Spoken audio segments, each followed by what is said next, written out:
ជំរាបសួរបងប្អូនអរគុណសូមស្វាគមន៍មកកាន់វីដេអូថ្មីទៀតហើយបងប្អូនបាទនៅក្នុងវីដេអូនេះខ្ញុំបង្ហាញបងប្អូនអំពីសេវាកម្ម TikTok ទៀតហើយគឺយើងដាក់សេវាកម្មដែលអាចទាញយក favorite មកដាក់ក្នុងវីដេអូរបស់យើងបានណាបងប្អូនបាទអញ្ចឹងបងប្អូនហៅអ្វីដែរបងប្អូនបាទអញ្ចឹងបងប្អូនហៅសំណប់ចិត្តហៅ favorite ឬមួយក៏ហៅ save ដែរបងប្អូនអូខេបាទតែសម្រាប់ខ្ញុំហៅ save អញ្ចឹងបងប្អូនបាទអញ្ចឹងខ្ញុំនិយាយនៅក្នុងវីដេអូនេះការដាក់ save នៅក្នុងវីដេអូ TikTok របស់យើងណាបងប្អូនអូខេបាទតែជាធម្មតាពាក្យបច្ចេកទេសគេហៅថា favorite អញ្ចឹងណាបងប្អូនអូខេបាទសំណប់ចិត្តណាបងប្អូនបាទអញ្ចឹងបងប្អូនខ្ញុំបង្ហាញបងប្អូនអំពីរបៀបដាក់នៅកន្លែងហ្នឹងអញ្ចឹងណាបងប្អូនបាទឧទាហរណ៍យើងដាក់ like ដាក់ view អីហើយតែអត់មានកន្លែងហ្នឹងក៏វាមើលទៅអត់តំណងដែរអញ្ចឹងណាបងប្អូនបាទសម្រាប់បងប្អូនអ្នកលេង TikTok ណាបងប្អូនប្រកាសជាយល់ដឹងពីកន្លែងនឹងច្រើនហើយណាបងប្អូនបាទអញ្ចឹងខ្ញុំបាននិយាយច្រើនទេបងប្អូនបាទយើងទៅចាប់ផ្ដើមធ្វើតែម្ដងនៅក្នុង website ខ្មែរ MM ណាបងប្អូនបាទអញ្ចឹងបងប្អូនដែលអត់ទាន់ចេះចុះឈ្មោះបងប្អូនអាចចុះឈ្មោះបានហើយខ្ញុំដាក់ link វីដេអូរបៀបចុះឈ្មោះហ្នឹងជូនរួចហើយនៅខាងក្រោមវីដេអូនេះអញ្ចឹងណាបងប្អូនហើយរបៀបដាក់លុយក៏ខ្ញុំដាក់ link ជូនដូចគ្នាដែរនៅខាងក្រោមវីដេអូនេះដូចគ្នាណាបងប្អូនបាទអញ្ចឹងបងប្អូនអាចទៅមើលបានណាបងប្អូនអូខេបាទសម្រាប់បងប្អូនដែលអត់ទាន់ចេះសោះអញ្ចឹងណាបងប្អូនបាទអញ្ចឹងបងប្អូនតោះយើងចាប់ផ្ដើមធ្វើតែម្ដងណាបងប្អូនអូខេបាទបន្ទាប់ពីបងប្អូនចុះឈ្មោះដាក់លុយអីរួចហើយយើងអាចធ្វើបានណាបងប្អូនដូចនៅក្នុងវីដេអូនេះអញ្ចឹងណាបងប្អូនអូខេបាទអញ្ចឹងបងប្អូនយើងចាប់ផ្ដើមធ្វើគឺយើងចុចកន្លែងនេះមកបងប្អូនបាទចុចកន្លែងនេះមកចុចកន្លែងនឹងមួយមកបើមិនបងប្អូនឲ្យចុចអត់ចុចក៏បានដែរអញ្ចឹងណាបងប្អូនអូខេបាទអត់ជាបញ្ហាទេតែគ្រាន់ថាយើងពិបាកអូសកាតាហ្គរីច្រើនអញ្ចឹងណាបងប្អូនបើសិនជាយើងចុចទៅគឺបង្ហាញតែសេវាកម្ម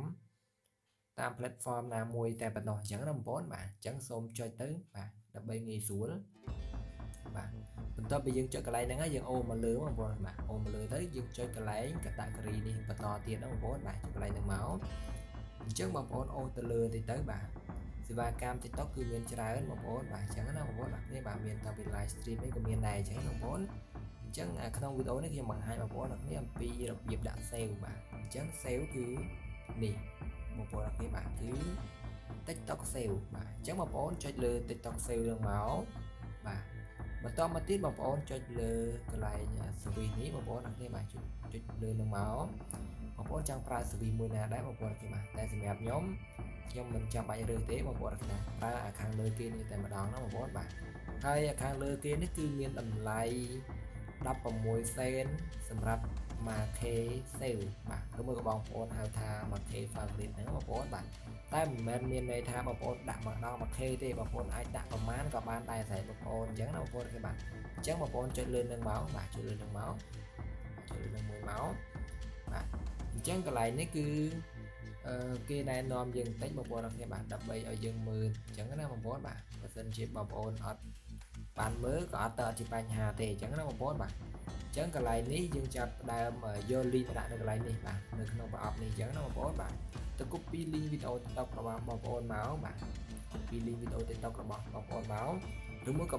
របស់មិត្តភ័ក្តិបងប្អូនគេបាទចង់ដាក់ឲ្យគាត់អញ្ចឹងណាបងប្អូនណា copy link មកគឺអូខេហើយដូចរបស់ខ្លួនឯងដែរទេណាបងប្អូនគេបាទដាក់ដូចគ្នាណាបងប្អូនអញ្ចឹងយើង copy link មកបាទបន្ទាប់ពីយើង copy link យើងថយមកវិញចូល website ខ្មែរ FM ហើយយើងចុចកន្លែងនេះបាទចង្កត់លើវាមកដើម្បី pass link ចូលបាទ link ដែលយើង copy មិញណាបងប្អូនបាទបន្ទាប់ពី pass ចូលហើយបងប្អូនមើលកន្លែងខាងក្រោមនេះគឺ quantity បងប្អូនអូខេបាទ quantity នេះគឺជាបរិមាណដែលបងប្អូនចង់បានបាទឧទាហរណ៍បងប្អូនចង់បានប្រមាណបងប្អូនអូខេបាទចង់បាន100 sale នៅក្នុងវីដេអូរបស់យើងបងប្អូនដាក់កន្លែងហ្នឹងលេខ100មកបងប្អូនអូខេបាទដាក់លេខ100មកបើសិនជាបងប្អូនចង់បានច្រើនជាង100បងប្អូនដាក់លេខតាមអ្វីបងប្អូនចង់បានអញ្ចឹងណាបងប្អូនអូខេបាទអញ្ចឹងបើសិនជាខ្ញុំដាក់100បែបនេះគឺគិតលុយអស់1សេនបាទ1សេនកន្លះបាទ1សេនចុច6អញ្ចឹងចុះហើយអញ្ចឹងចុះបងប្អូនបាទហើយតែ1សេនកន្លះទៅស្រួលបាទអញ្ចឹងខ្ញុំដាក់100អស់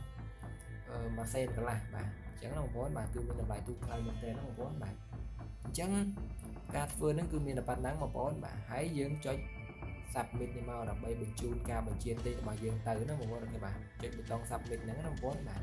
បើសិនជាបងប្អូនអត់ចុចទេគឺអត់មានបានទិញអីទេណាបងប្អូនបាទ ចឹងចុចលើនឹងមួយមកបាទបន្ទាប់ពីយើងចុចហើយគឺចេញបែបនេះហើយបងប្អូនគេបាទចេញជាវិក័យប័ត្រដើម្បីបញ្ជាក់ថាយើងបានបញ្ជាទិញជោគជ័យហើយអញ្ចឹងណាបងប្អូនគេបាទអញ្ចឹងយើងបានបញ្ជាទិញទុកជោគជ័យហើយណាបងប្អូនបាទប្រហែលជាប្រហែលនាទីក្រោយដូចជា2-3នាទីឬមួយក៏2-3ម៉ោងក្រោយពេលខ្លះអាចដល់2ម៉ោងអញ្ចឹងបងប្អូនបាទយើងនឹងទទួលបាន